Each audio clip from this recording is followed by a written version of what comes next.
Hello and welcome to the second episode of the India Blues podcast. I'm Karthik and I have my co-host with me, Ranveer Sengupta, and we're going to talk about uh, Chelsea as usual.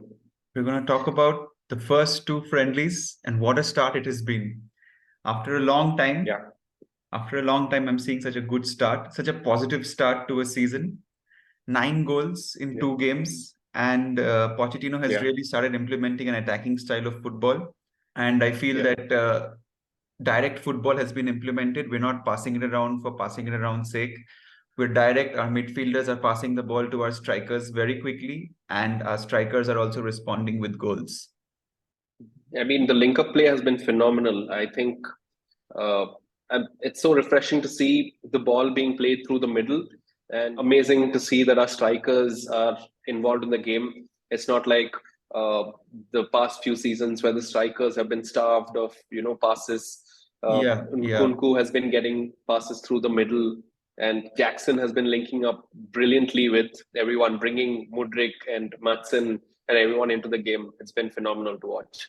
Jackson's layoff for Mudryk was beautiful. That was a really good goal. Yeah, And the yeah, way he just set it up for the volley, and most strikers would not have done that. yeah, And we talked about this in our first episode about how Jackson links up with the wingers. And he's been just proving our point every minute he's played this season. And yeah. to have 3 assists and a goal in the first 2 games in a new team, in a new environment, I feel he's going to really bring the attacking front together. Uh, Even Nkunku, his finishing is so composed. He just looks Yeah, like he wants to score and he's not fazed by yeah, whoever is in front of him. yeah, And it's just, and I feel Mudryk also has gained a lot of confidence in this game. The way he was taking on the defenders and beating them with raw pace. We've been missing that. We've been missing that last yeah. season, and he showed glimpses of it in a game against Liverpool. But after that, he fell kind of flat on his face. But I feel he's a confidence player, and as his confidence grows, he's just going to get better and better. Talking about Mudryk, I don't know if it's true, but someone's asked him, "Where do you see Chelsea finishing this year?" And I just love the confidence with which he's responded to this question. He said he's basically said that he doesn't know where we're going to finish, but he does know that at Chelsea we only think about finishing first. I mean, that sounds elite level, and I think we need that mentality, even if we might not be there or reach that Yeah, position yeah, at the end of the season. We need players who think that we can at least compete for the title, irrespective of who our opposition is. I mean, that's absolutely. been our DNA for a long time now. Like, we've never been the strongest team in the league, neither in the Champions League, but we've always found a way to, get things done. And I think we need that mentality. Going back to our strikers, I wanted to say that we finally have strikers who are finishing the moves well, and that's been a problem area that we've been sorely lacking in. The composure with which Nkunku finished both of his goals, and even Jackson, when he got the opportunity, when he was clear of the defense, he scored a brilliant goal. Like, it Yeah, was yeah. fun. It was They're not amazing to see strikers back in action. they're not Yeah, passing the ball into the net. They're actually shooting it yeah, into the net, and it's yeah, top yeah, bins. It's top bins. It's not yeah, yeah, just trying. It's not a Havertz kind of subtle goal or a more of yeah, a in your face. I finished it, yeah. and it's That's really good. good to see. It's really good. We've missed that. We've Yeah, missed that for the last 2 3 seasons, I feel. And another big yeah, reason for that is they're getting the service. They're getting the service from yeah, Gallagher. They're getting it from even Mark Cucurella. The ball he played into Jackson, that was beautiful. And the run he yeah, made. I yeah, mean, to be honest, I was really not impressed with Kukurea in the first game, but he put up a better performance this time. And I think it was a yeah, bit because he was playing against Brighton. He had a point to yeah, prove. Another player was playing against Brighton, that was Colwill, and he yeah. didn't have the best of games, did he? Yeah, I think he needs to be given time like everyone else. Hopefully, he shines through and he becomes one of our starting players. Yeah, And with the backline that we have now, with everyone having a potential injury, he needs to step up and he needs yeah, to bring the A game right now.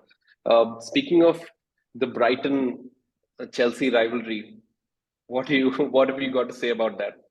See, I feel last season when we visited the Amex Stadium, they really disrespected us. They disrespected our coach. They respected their ex-coach. And I mean, I get the boos against Kukurea, but Potter might have been unsuccessful at Chelsea, but he was really good with Brighton. And to disrespect him like that was a kind of a personal attack. And I, as a fan, took that personally. I didn't like it. And yesterday's comments that Zerbi made about Chelsea not finishing in a European position and Casadeo needs to, have a look at that. I feel that was disrespectful again for a club which has we are a big club. I mean, we had one bad season, but we are a big club, and Brighton's literally had one good season their entire career. I don't like it, and I want us to beat them. I want us to shame them every time they come here to play at Stamford Bridge or anywhere. And I don't like it. And it's personal for me. I want Chelsea to beat Brighton every time. I mean, we've officially entered the banter era when clubs like Brighton are taking the piss, and even I agree. We have sold them, Tariq Lamptey. We've given them Billy Gilmore, and we've not even like played hardball. We've sold them for peanuts. We've paid millions for Graham Potter, for Kukurea. Yeah. And even Kukurea wasn't a cheap transfer. He was one of the most expensive defenders in Premier League history. I mean, you would think that the clubs would respect that working relationship and, get a deal done. And they're playing hardball with Caicedo, while at the same time always commenting about Colwill and saying that if we offered Colwill the negotiation might be, eased through. Yeah. All of these things are, I think, just not something that we should be dealing with ever again. I think if we get Caicedo, we can walk away from this, and I don't think we should ever do business with Brighton again. Yeah.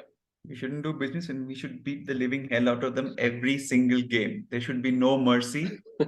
And I think at Stamford Bridge, the fans should be booing the entire Brighton squad and giving them a taste of their own medicine, because I was really hurt last season. I was really hurt when they booed Potter, and Potter, he took it well, actually. He took it in his stride.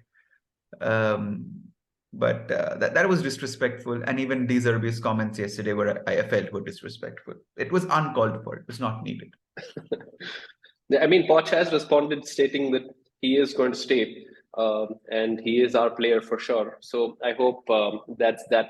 And even if we overpay for Caicedo, I hope Colwill's not going to go the other way in this deal.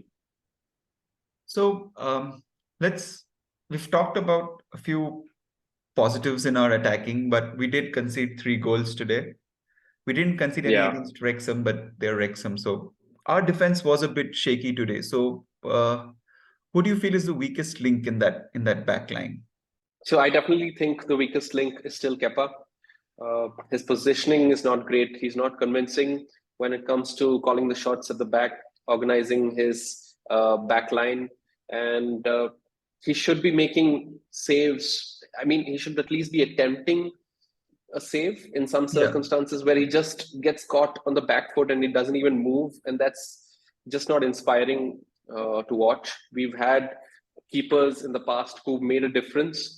I mean, we won league titles because of keepers in the past, and I think we need a top level keeper if we really need to challenge for the title. Because no matter if we score 4 goals, 3 goals a game, if we can't be conceding, if we're not, we have to be solid at the back. I mean, just look at the Jose Mourinho years. 1 goal was the difference. We would score, but we would not let anything through, and that was the case. And I think we need to get a backup keeper or sign a keeper who's replacing Kepa for sure. Yeah, I mean, to give Kepa credit, he does have a good penalty saving ability, and even for today's penalty, he dived the right way, which I give him points for that. But yeah, he's not the most commanding. He's not vocal as much as he's not a leader like a Thiago Silva or John Terry for that matter, but or a Petr Cech for that matter. I felt Mendy was a lot more commanding, and it's a bit sad to see him go. But yeah, I think we do need a Kepa upgrade. Another player who I thought was a bit weak in our attacking front was Sterling. He hasn't Definitely. really impressed in these first two games, and he Yeah. didn't really impress last season as well. Although he was amongst our top scorers for the few goals we scored, Yeah. but I feel starting 11 may not comprise Raheem Sterling, although I found it hard to justify given his stature. But I think he has to show a lot more willingness. He has to be a lot more Yeah.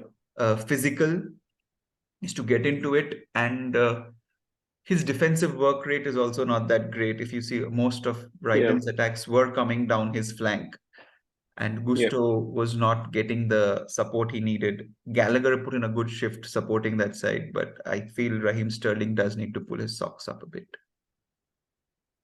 Yeah, definitely. I don't think he should be starting. Like, I don't understand what happens to these wingers. Like, they get boxed into a mentality where they're just doing the same thing over and over again. They want to do the safest thing. They want to, play the safest pass. And it's so predictable. It's so it's so frustrating to watch this. I think given the current team, the way the youngsters are linking up, I don't think Sterling should be making it to the starting 11 at all. So that's the topics that we wanted to discuss today. And I think after a long time, we can agree that we're feeling a bit optimistic about what's happening on the pitch at Chelsea. There's a smile on our faces. Yeah, and we can just hope this continues. So we'll catch you after match number 3.